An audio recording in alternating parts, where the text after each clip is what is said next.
नमस्कार, मैं कुमार शाम। नरेंद्र मोदी जब भी बोलते हैं तो कुछ न कुछ ऐसा कह देते हैं जिसके बाद में सोशल मीडिया पर उनके पक्ष के लोग और उनके विपक्ष के लोग बात करना शुरू कर देते हैं। कल भी उन्होंने बांग्लादेश में एक ऐसी बात कह दी जिसके बाद में देश में एक प्रकार की इतनी बड़ी चर्चा होना शुरू हो गई जिसका हम अंदाज़ा नहीं लगा सके। बांग्लादेश के मेरे भाई और बहनों, यहाँ की नौजवान पीढ़ी को मैं एक और बात याद कराना चाहूंगा और बड़े गर्व के साथ याद दिलाना चाहूंगा। बांग्लादेश की आजादी के लिए संघर्ष में, उस संघर्ष में शामिल होना मेरे जीवन के भी पहले आंदोलनों में से एक था। मेरी उम्र 20-22 साल रही होगी जब मैंने और मेरे कई साथियों ने बांग्लादेश के लोगों की आजादी के लिए सत्याग्रह किया था। बांग्लादेश की आजादी के समर्थन में तब मैंने गिरफ्तारी भी दी थी। अब मैं आपसे बात कहना चाहता हूं कि जो नरेंद्र मोदी जी ने कहा क्या वो सही था या गलत था। दरअसल अभी इन दिनों नरेंद्र मोदी बांग्लादेश में उनके दौरे पर गए हुए हैं, क्योंकि बांग्लादेश इस वर्ष 50वीं एनिवर्सरी मना रहा है अपनी आज़ादी की, जब वो पूर्वी पाकिस्तान से अलग होकर अपने आप में स्वतंत्र मुल्क बना था बांग्लादेश। और बांग्लादेश को बनाने में भारत की बड़ी भूमिका रही थी। उस वक्त प्रधानमंत्री थी इंदिरा गांधी। उन्होंने न तो अमेरिका की सुनी न किसी विदेशी ताकत का दबाव माना। उन्होंने बांग्लादेश का साथ दिया और भारतीय सेना को भेजकर पूर्वी पाकिस्तान के वर्चस्व को समाप्त करते हुए पश्चिमी पाकिस्तान को बांग्लादेश के रूप में एकीकृत किया। तो प्रधानमंत्री नरेंद्र मोदी ने कल एक बात ऐसी कह दी कि 1971 के अंदर जो संघर्ष हुआ था, जो आंदोलन चला था, उसमें मेरी भी भूमिका थी कि बांग्लादेश को आज़ाद करवाने में जो देश के अंदर सत्याग्रह हुआ था उसमें मैंने गिरफ्तारी दी थी जब मैं 20-22 साल का रहा होऊंगा। ऐसी बात प्रधानमंत्री ने कही। तो प्रधानमंत्री बोले और उनके आलोचकों को लगा कि ये तो झूठ है, क्योंकि प्रधानमंत्री ने अतीत में इतने झूठ बोले हैं कि अब वो सत्य भी कुछ कह देते हैं तो पहली मर्तबा यही लगता है कि फेंक रहे हैं, क्योंकि लपेटने का काम तो कोई करता नहीं है। प्रधानमंत्री इतनी फेंकते हैं कि फिर लपेटते रहो। उनके जो प्रशंसक हैं उनको भी नहीं सोचता कि किस तरह से इस बात को अंजाम दिया जाए। लेकिन प्रधानमंत्री नरेंद्र मोदी ने कल जो बात कही वो क्या झूठी थी क्या सत्य थी, इसकी हम बात नहीं करेंगे। मैं जो आपको तथ्य बताऊंगा उसके आधार पर आप स्वविवेक से सोच सकते हैं। 1971 के अंदर जनसंघ ने एक सत्याग्रह किया था, एक आंदोलन किया था कि बांग्लादेश को भारतीय सरकार पहचान दे, बांग्लादेश के रूप में उसे पश्चिमी पाकिस्तान न कहे बल्कि बांग्लादेश कहे।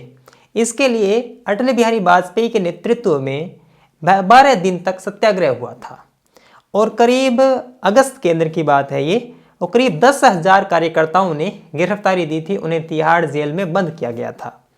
इसके ऐतिहासिक प्रमाण प्रस्तुत है, आप स्क्रीन पर भी उस वक्त के अखबारों की कतरनें देख सकते हैं। और एक किताब ये कहती है कि नरेंद्र मोदी को भी उस दौरान गिरफ्तार किया गया था। अब इसमें सत्य कितना है ये अलग बात है, लेकिन ये ऐतिहासिक सत्य है कि जनसंघ ने ऐसा किया था, ये प्रमाणित है। उन कार्यकर्ताओं में नरेंद्र मोदी भी क्या शामिल थे ये एक अलग बात है, होंगे ही, क्योंकि प्रधानमंत्री नरेंद्र मोदी बचपन से सक्रिय हैं सामाजिक कार्यों में। तो निश्चित रूप से जो बांग्लादेश में वो बात कह रहे हैं वो ठीक बात कह रहे हैं।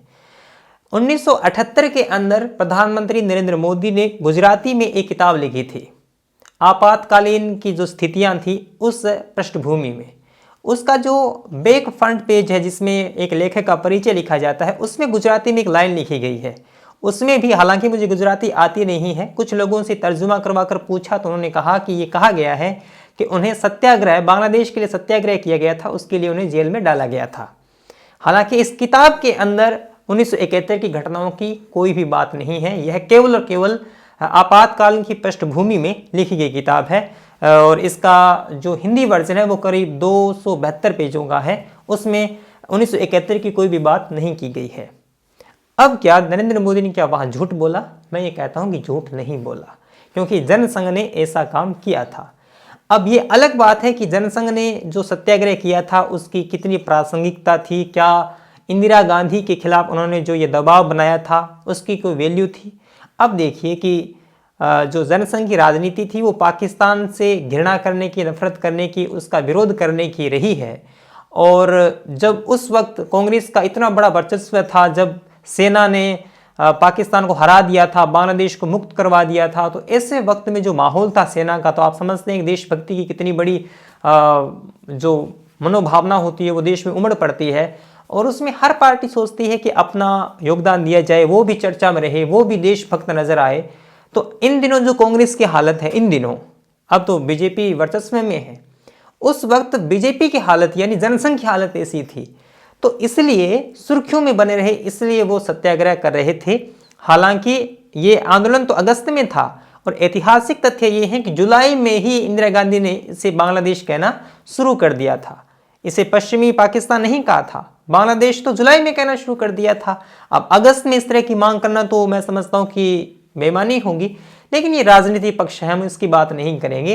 प्रधानमंत्री ने बांग्लादेश में क्या कहा है उसकी बात महत्वपूर्ण है, और उसका तथ्यपरक जांच पड़ताल होनी बड़ी आवश्यक है, क्योंकि आप ये अचानक से कह दो कि प्रधानमंत्री झूठ बोल रहे हैं, फेंक रहे हैं, अब लपेट रहे हैं, ये बात नहीं है। जनसंघ ने ऐसा किया था, गिरफ्तारियां हुई थी, है ना, कोई गिरफ्तारी देता है तो गिरफ्तारियां हुई थी। कुछ लोग कह रहे हैं कि बताइए कौन सी सरकार ने इन्हें गिरफ्तार किया। अब कहीं भी आप कुछ भी आंदोलन करें, चाहे पक्ष में हो चाहे विपक्ष में हो, राजनीतिक रूप से गिरफ्तार कर भी लिया जाता है, जेल में डाल भी दिया जाता है, लेकिन उसका कोई बड़ा प्रभाव नहीं होता, उसको छोड़ भी दिया जाता है। तो इस तरह की घटनाक्रम उस वक्त हुआ था 1971 के दौर में, और प्रधानमंत्री ने मेरे ख्याल से उन्हीं घटनाओं का जिक्र किया है, उन्हीं में प्रधानमंत्री शायद शामिल हो सकते हैं। अब प्रधानमंत्री की ही ये बनाई हुई धारणा है कि वो इतने झूठ बोल चुके हैं कि अब वो कुछ सत्य भी बोलते हैं तो लोगों को झूठ लगता है। लेकिन जिम्मेदार लोगों की ये ज़रूरत होनी चाहिए कि वो पहले जांच पड़ताल करें। अब आप पूर्वाग्रह से ग्रस्त नहीं हो सकते। प्रधानमंत्री भले ही झूठ बोलते हों अधिकांशतः, लेकिन हर बात वो झूठ ही बोलते हैं, ये तो उनकी मनोवृत्ति पर डिपेंड करता है। लेकिन हमारा कर्तव्य ये होना चाहिए कि वो कभी भी कुछ भी बोलें तो उसकी सत्यपरक जांच तो होनी ही चाहिए। ये एक प्राथमिक कार्य तो है ही तमाम पत्रकारों का, बुद्धिजीवियों का और एक सचेत नागरिक का। तो इस वीडियो के माध्यम से मेरा कहना बस यही था कि प्रधानमंत्री ने जो कुछ बोला है वो ठीक है। उस वक्त के ऐतिहासिक तथ्य ये जाहिर करते हैं कि जनसंघ की भूमिका सत्याग्रह के रूप में थी। 12 दिन आंदोलन चला था, 10,000 कार्यकर्ताओं ने गिरफ्तारियां दी थी। यह वीडियो आपको कैसा लगा ज़रूर बताएं। आप मुझे सपोर्ट कर सकते हैं पेटीएम, पेपाल, फ़ोनपे पे और चैनल की मेंबरशिप लेकर। मिलेंगे अगली वीडियो में, तब तक के लिए धन्यवाद। सब्सक्राइब कीजिए कुमार शाम यूट्यूब चैनल को और बेल आइकन भी दबाना न भूलें।